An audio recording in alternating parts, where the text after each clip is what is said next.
Oi! Bom, hoje vamos falar sobre O Velho e o Mar, de Ernest Hemingway. Ele foi o vencedor, né, do prêmio Pulitzer em 53 e Nobel da Literatura em 54 com O Velho e o Mar.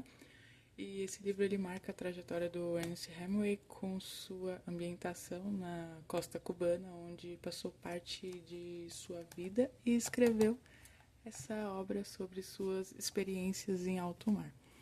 É uma história muito triste, mas bonita ao mesmo tempo, assim, digamos. Eu achei ela muito interessante. É um livro bem curtinho. Eu peguei ele na biblioteca. Ele tem 124 páginas e tem algumas gravuras também. Eu acho bem legal. Eu achei muito bonitas as gravuras. Tem uma que aparece o peixe, né? Ela é tão vívida.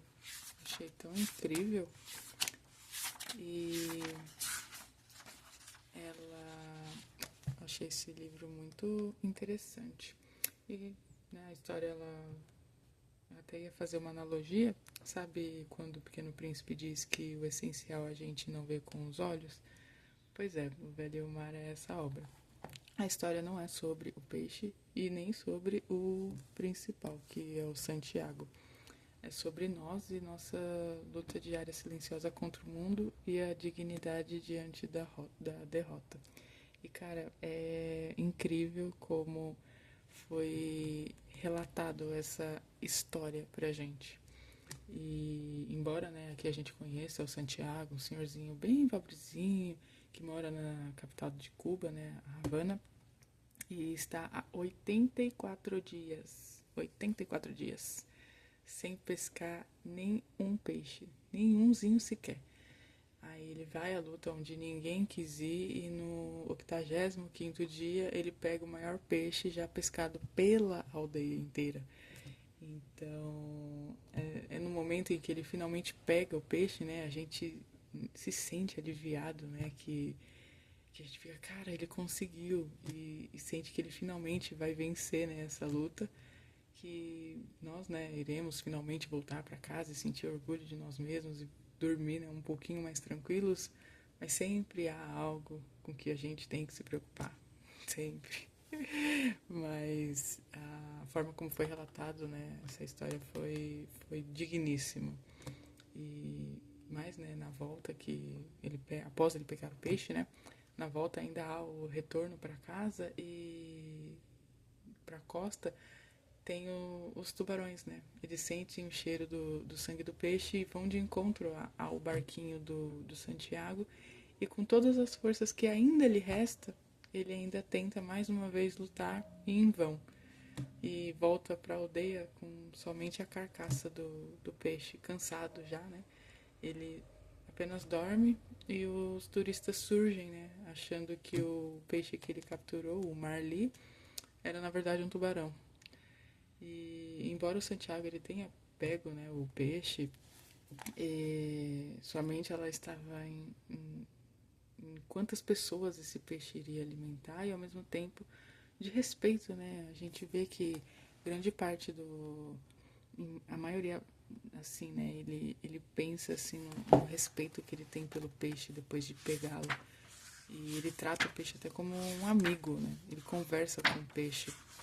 E é muito bonito de ver essa relação que ele tem com a natureza. E chega a ser uma amizade, né? Pedir desculpas e tudo mais pro peixe pelo que ele fez. E a gente vê o desgaste mental e físico do Santiago ao tentar capturá-lo. E é uma luta que, embora saibamos que ele vença ali no começo, nem que por um momento ele está tão debilitado que momentos depois da derrota ele pensa no jogador de beisebol que ele admira, que é, que é o DiMaggio. E ele pensa, né, se esse jogador de beisebol sentiria orgulho dele e da luta que ele travou contra o peixe e contra os tubarões. E a gente fica, cara, a referência que ele tem, né, de resistência à dor por um atleta.